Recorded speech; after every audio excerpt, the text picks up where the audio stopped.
শিলিগুড়ি তিনবাত্তি মোড় এলাকা, এই তিনবাত্তি মোড় এলাকাতে কিন্তু ভয়ঙ্কর পরিস্থিতি। আদিবাসীরা যখন আসছিলেন ঠিক সেই সময় পুলিশ তাদের ব্যারিকেডে আটকে দেয়, পরবর্তীতে জল কামান, টিয়ার গ্যাস, লাঠিচার্জ, কিছুই যেন বাদ গেল না। হাতে জাতীয় পতাকা নিয়ে আদিবাসীরা কিন্তু তাদের ন্যায্য অধিকার, ন্যায্য দাবি, বিচারের দাবিতে উত্তরখণ্ডের দিকে এগিয়ে আসছিলেন। পুলিশের ঢাল বাহিনী, লাঠি বাহিনী তাদের দিকে এগিয়ে গেল, লাঠিচার্জ এবং তারপরে আদিবাসীদের ছত্রভঙ্গ করে দেওয়া। তাদের বক্তব্য, রাজ্যের বিচার চাইতে এসে যদি এই ধরনের ঘটনার সম্মুখীন হয় তাহলে বিচার কোথায় পাওয়া যাবে? বললো যে আপনাকে ঠিক এইভাবে ধরে নিয়ে যাওয়া হচ্ছে। তো পরের ব্যাচে টিয়ার গ্যাসের সেল, এই টিয়ার গ্যাস ফাটানো হচ্ছিল। পাশাপাশি আমি একটু দেখানোর জন্য চেষ্টা করছি সাউন্ড গ্রেনেড, এই ধরনের গ্রেনেড যে ভিড় থাকে সেই ভিড়কে ছত্রভঙ্গ করতে ব্যবহার করা হয়। এই ধরনের টিয়ার গ্যাস পড়ে রয়েছে। আদিবাসীদের যে সম্মানীয় গামছা, সেই গামছা কার্যত ভূলুণ্ঠিত। উত্তরবঙ্গে আদিবাসীরা কার্যত আজকে পুলিশ হেনস্থার শিকার হতে হলো।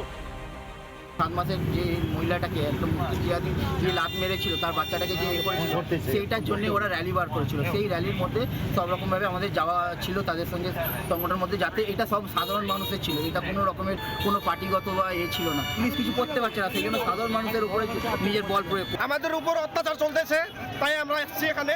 আপনারা কি উত্তরকন্যা পৌঁছাতে পারলেন কি?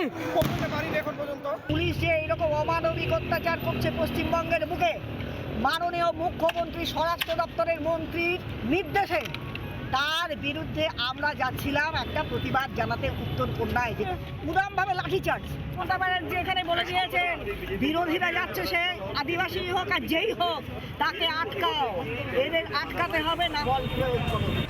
আদিবাসী মহিলার উপর আক্রমণের অভিযোগে আলিপুরদুয়ারে জনজাতি সুরক্ষা মঞ্চের পক্ষ থেকে প্রতিবাদ কর্মসূচি করা হচ্ছে।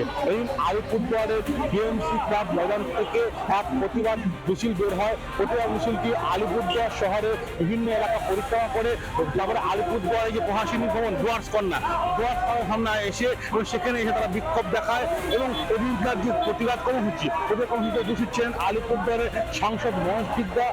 কিভাবে এই সরকার আদিবাসীদের উপরে হামলা চালাচ্ছে, তাদেরকে কিভাবে দাবানোর কিংবা তাদেরকে কিভাবে তাদের উপরে অত্যাচার চালানো যায়, সেই কাজগুলো এখানে করে চলেছে। তাই তার প্রতিবাদে সমস্ত আদিবাসীরা এখন একত্রিত হয়েছে, আগামী দিন আরও একত্রিত হবে।